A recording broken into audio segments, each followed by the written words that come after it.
Through the generous contribution of Dr. Lewis's family, we're very fortunate to be able to share with you these timeless recordings of Dr. M. W. Lewis, a self-realized American yogi. Dr. Lewis was Paramahansa Yogananda's first American disciple and dearest personal friend. The wisdom Dr. Lewis imparts through these teachings will give you a dynamic and practical insight into the ancient science of yoga as taught by Paramahansa Yogananda. This lecture's title is Change Your Life as You Would Like, and was delivered in Hollywood, California on December 19th, 1954. Subject this morning, change your life as you would like. I think we might just change that subject a little bit to read this. How to change your life and make your life what it should be, not what you want it to be, but what it really should be. That's the thing, how to do that.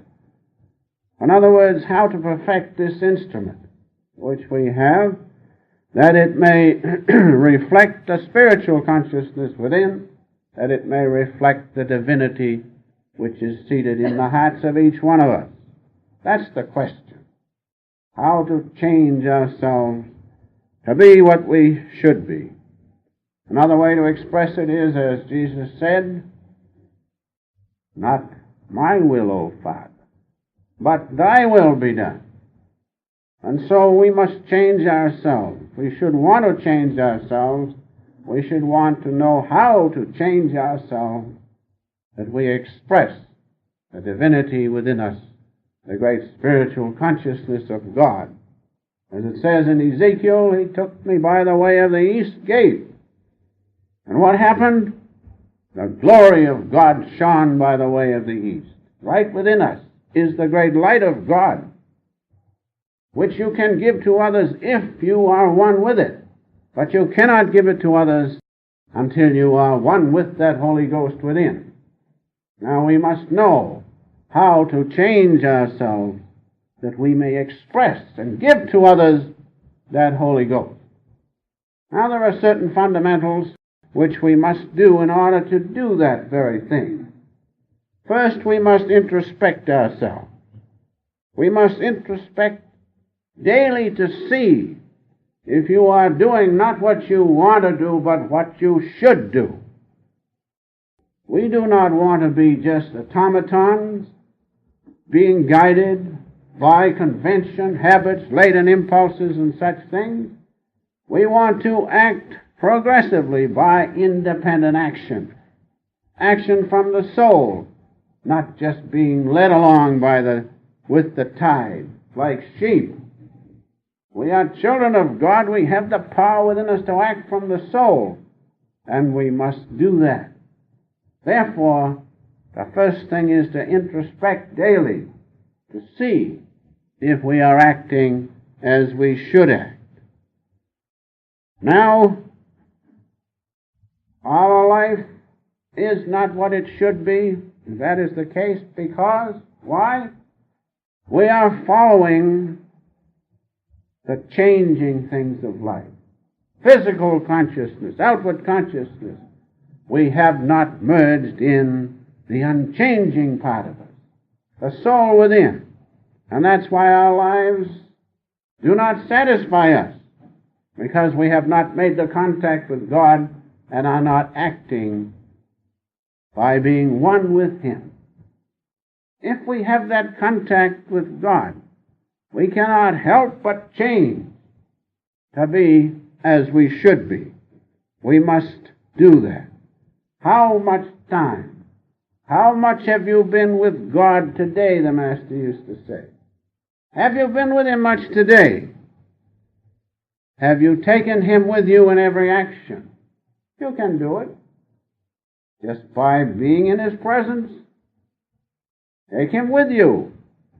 Then your life will change, because God is the author of all things, the greatest power, of course, in the universe.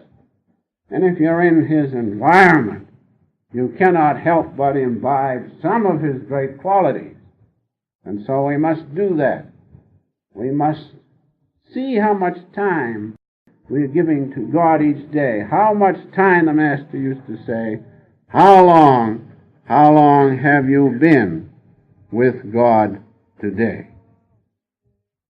We have not changed, as I have said, because we have relied on limited things, outward consciousness, worldly things, depended on friends, business.